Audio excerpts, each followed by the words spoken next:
Welcome back, everybody, to another episode of the Bodacious Rant, where, you may have guessed it, we're talking some more Ms. Marvel. We're about at the halfway point now. It's another spoiler episode, and it's another travel episode, because Byrne is still in the UK, and as our friends in Australia would say, that's bonza! I'm just kidding, but... Yes, I'm trapped in this country home. There are men outside. It's wild out here. Save me, right? You're just like, yeah, there are a lot of men chasing me. As well they should be. But don't worry, Byrne, I'm going to turn you two into the belle of the ball, okay? But before we get started with the spoilers, guys, as always, please don't forget to ring the bell, stay up to date to our episodes, give us a like, and don't be afraid to press that subscribe button, because, we want to keep growing the ranting community, and we appreciate the support as always. But we're going to get started with the spoilers. So if you haven't seen this episode, come back after you have. Or if you just want to, listen in and see if the show's worth it for you, let's stay on in. But I think this is, I'm going to say this right now, I think this is definitely one of the better structured Marvel shows that we've gotten, besides, I would say, Loki and even WandaVision. Where, those are the two better ones, for sure.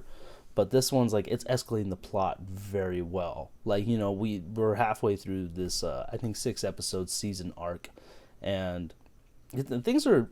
Some people may feel like they've been too quick, but I'm like, no, I think it's actually working pretty well. We're at the halfway point, so shit needs to kind of start rolling. We already have an idea of who the villains are, and the action is picking up every episode, which is what I'm loving about this. Yeah, I don't know how you felt, Byrne, but when they were talking, when that group of people, essentially, they were reminding me very much of the Eternals a little bit, where they're from a different dimension, they're stuck in our world for God knows how many years. I was like, huh, okay, that makes sense. But then when she said, oh, we also are called Jinn, I was like, whoa, that's not you've heard of Jinn before this show, obviously, right? Have you? I've heard the term before, but I didn't really think too much of it. But the way they explained it in the show was like, oh, okay, this is different, and of course it seems like they're tying it back into her culture and all that, which is one of the things I was excited about in the changing of her character. So to introduce the idea that those people in her are Jinn, I was like, oh, okay, this is an interesting development. Yeah, at first I thought, I was like, did I hear that right? Because Jinn, I've seen a couple horror movies, and that is not a good word. Jinn, Dybbuk, demon, all kinds of stuff. It also can stand for genie in some cultures, but no, that was already a good foreshadowing. Okay, these people may have some dark intentions. But for the Marvel's sake, they're just a group of beings kind of exiled from their world and are trying to find a way home. And even Kamala's kind of freaked out about it, which Iman Vellani, just for her first acting role, it's you would never have guessed it. She just keeps just delivering great stuff, and she's walking that line of I'm horrified because I'm essentially helping demons out, but I want to help them get home, and the bangle is the one thing that can. And then Conrad, I forgot his name, I'm sorry. But he's one of them. His mom's a Jinn, he's a Jinn. But at least his intentions, as we see throughout the episode, are actually pure. He does like her. He doesn't want to hurt her or anything. And her friends are just going on in life. I thought it was hilarious when the Department of Damage Control. It's funny how he kept forgetting what they are, and it's oh, this episode reminded me. I was like, wow. I'm so dumb. But they go to that mosque, the right mosque where Kamala's at, and her friend Nakia is I'm a board member, and you hear somebody in the background, you have 2 votes left. Okay, well, I'm a future board member. Yeah, you guys can't investigate this because of you don't have a warrant. I just thought it was hilarious with just that little exchange that they had. But yeah, it was pretty solid, my friend. What else was I gonna say? That, and then what's the other friend's name? Bruno. Yeah, Bruno. Yeah, Bruno. He finally tells her he's going to Caltech, and it's damn, all her friends are growing up and splitting apart, but she's also becoming a superhero. So, um, but yeah, like I said, I'm just really liking the developments with the friends and stuff so far. What are you thinking so far, Bern? I mean, yeah, that's like it's cool to see that her friend Nakia is actually part of the board now, which is what she was wanting to do, and her buddy Bruno is, as much as he wants to stay with her, he's also kind of conflicted because he does, it seems like, have a little bit of more of a crush on her and stuff, and everything that she's going through now is sort of like pushing him away, it seems like. And as much as he wants to stay and be of help to her and be with her in her like superhero journey, he also has this feeling of, if it's gonna keep them apart, then maybe it's better for him to go to Caltech and explore like his interests and stuff. So they're in a bit of a crossroads right now, and it is interesting drama for the series going forward to see how their relationship grows out of this. Yes, you always have to have teen drama when they're all a bunch of 16 and 17-year olds. So you gotta twist the knife a little bit. Um, and I will say this: the wedding, like Amir's wedding with his wife, was very well done, and it looked like a lot of fun. It Like looked great, yeah. I mean, I don't know if all Muslim weddings are like that, but if I ever got invited to one, I'm like, I am down to go because it looks like a lot of fun. I loved everybody's, attire and stuff, all their like, cool clothing. I'm sorry, I sound so stupid, but I just loved all their looks and stuff like that. And everybody, the dance number was great. How everybody was involved. I thought that Yeah, was all the awesome. choreographed dancing. It was so cool. But like I said, when they really investigated what Jin meant and what they're trying to do, that basically the whole risk of Kamala and the Bengals sending them home is like, well, you need the power of the sun, but that also means greater the risk. So the more power you could die. And we find out that Connor's mom or something is just like, no, I'm tired of waiting. We're gonna do this. Stay out of the way. And I was like, damn, this lady just savage. But at the same time, you're trying to. At the same, if you want to go home, it's kind of like, it reminded me of Finding Nemo, where I forgot the fit. Norman Osborn's fish. I forgot what his name was. I forgot even the actor's name for that. It's not Gil, is it? Yes, it is Gil. Okay. Like how Gil is basically willing to send Nemo into the little fish, the filter and stuff to help him. That's essentially what she's trying to do. She's like, I want to go home. I don't care what happens to this kid. I'm done waiting. And man, they did live up to the name. They were pretty horrifying. Like just hunting her down, and Kamala just using the bangles, using the powers really well. Like for someone who doesn't really have fighting experience, she was using that energy. I thought very intuitively. You know what I mean? Yeah, it was very defensive in the way that she used it, and very much not as refined as we've seen, which makes sense. She doesn't really have that much training with her powers, so the moment when we do see her, like, throw a fist out, it's like, okay, like, we're getting to see her, like, get a little bit more used to what it does and how she can control it. But throughout the duration of the fight, it's mainly just, these big shields that she's using to block all their weapons from, which I thought was a cool little detail. They all had like very distinct and unique weapons amongst all of them, and her fight with them throughout the hall was pretty fun, and the fact that she's just trying to run away the whole time and it's just trying to survive. It's like the fact that she kept like disappearing was pretty fun. It's like, oh damn, she's a slippery one, that Kamala. She was a little slippery rascal. Um, but yeah, when she started throwing punches, I was like, yes, get it, girl. That's what you need to do. Um, and I just thought it was funny that the guy kept calling Bruno the wrong name. He's like, he's saying my name wrong on purpose. He's like, he He's very just well maybe. He was a little jealous when they were gonna dance together. So, um, it was just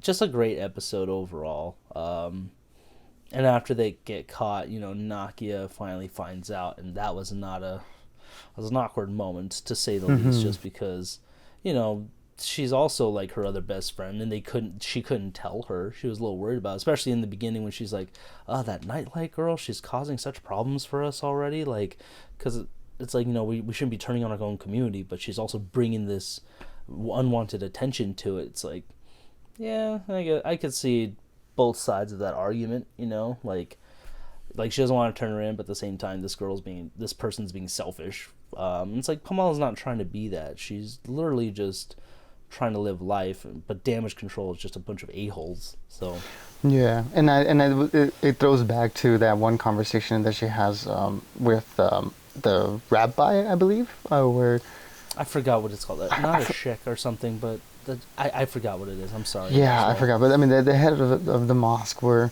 she's asking him, like, how can she prove like herself as a good, as someone that's good, like a good superhero. Yeah.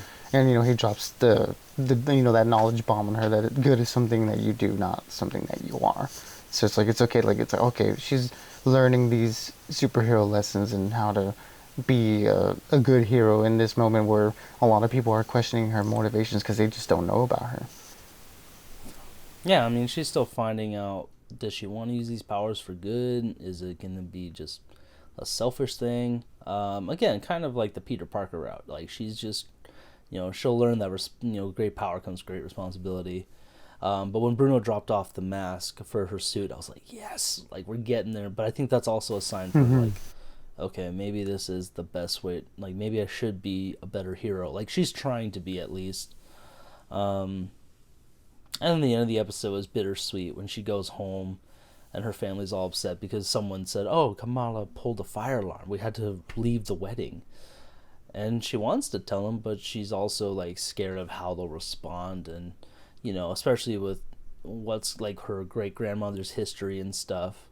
Actually, that's what I forgot to talk about. That beginning scene where it's like a flashback to them finding one of the bangles. That means there's another one somewhere out there. I thought that was very Indiana Jones-esque. You know what I mean? I don't know if that was supposed to be the mom or if that was the great-grandmother in the beginning. Were you able to... were you able to figure out who that was or no? Yeah, I'm pretty sure that was the great grandma in the beginning, the one that everyone sort of like refers to in the first couple episodes. I'm sure they'll return to that flashback to give us a little bit more context, but yeah, that was my reading of that situation, which was interesting to see that. I guess they were going through partition at the time, so it's something that I'm sure they're going to reference at least one or two times in the episodes coming. Yes, being in the 1940s, 1942 to be specific, that makes sense. It had to be the great grandmother. She just looks a lot like the mom, so I was like, is it supposed to be the mom? I can't tell. I'm a little lost here, but the fact that she knew the Jinn too is like, okay, so does that mean Kamala's a potential Jinn, like her and her family? I don't know. We will have to. I'm a little confused on that, to be honest, but that little FaceTime call was very interesting with her grandma, where she's like, did you see the train? I'm like, what? Like, because, the whole, when they grab the bangle together and they see the train from partition coming out of that vision, it's like, holy shit, how does the grandma know about this too then? And she's like, you have to come to Karachi. You have to come. We need to talk about this. You and your mom. She's like, Nanny, what? I kind of thought of Rex and Toy Story. Just, what is it? I know, and I love how she's very not familiar with the technology. She has like the phone like right up in her face. Oh God, it's like, Nanny, you'll have to move back. And it's like, what? I can't hear you. Like, okay, just some people with FaceTime, they just don't get it, and that's no. Fair, but oh man, other than that, like I said, I just like how this show just keeps escalating itself every week. And it's actually getting a little more serious as the show goes on. Like, because at first it's like, oh, it's a typical, like, high school show. And then it kind of just almost gets into, like, a young adult drama. You know what I mean? Yeah, where it seems like now she's going to have to start learning the lessons that Peter Parker did in having to balance the duality of her normal life and her superhero life and how those two worlds collide. And she's going to have to figure out a way to, have her cake and eat it too if she wants to. We're going to see how much of the superhero life of hers is going to affect her personal life. And hopefully, she won't suffer a lot of the consequences that Peter Parker does. But, I mean, we've seen this type of story happen before, so we'll see how it plays out for her. Exactly. But anything else that stood out to you this episode, Burn, or did we pretty much cover everything?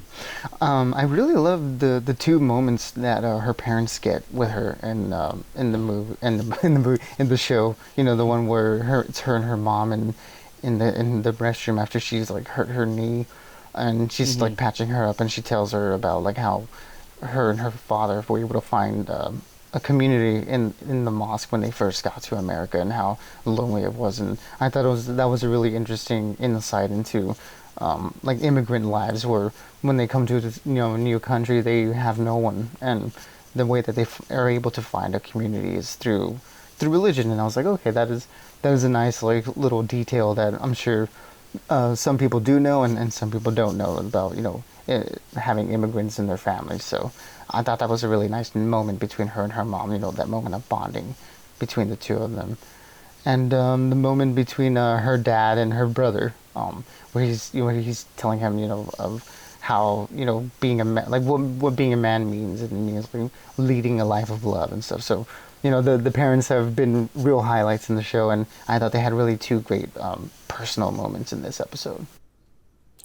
Yeah, playing on also just the whole immigrant family situation and where she's coming from, they really do a great job of making the parents come on like very good characters, not just kind of like very stereotypical parents, if that makes sense. So yeah, exactly, those two scenes were great, especially when the Amir's having that freak out of like, I only have $700 in my checking account, but the dad's reassuring him like, don't think about that today, literally just have fun at the wedding, and once you get out of your grad school, you'll be fine, you'll find something, like being very supportive of that, like so I think that was just very heartwarming.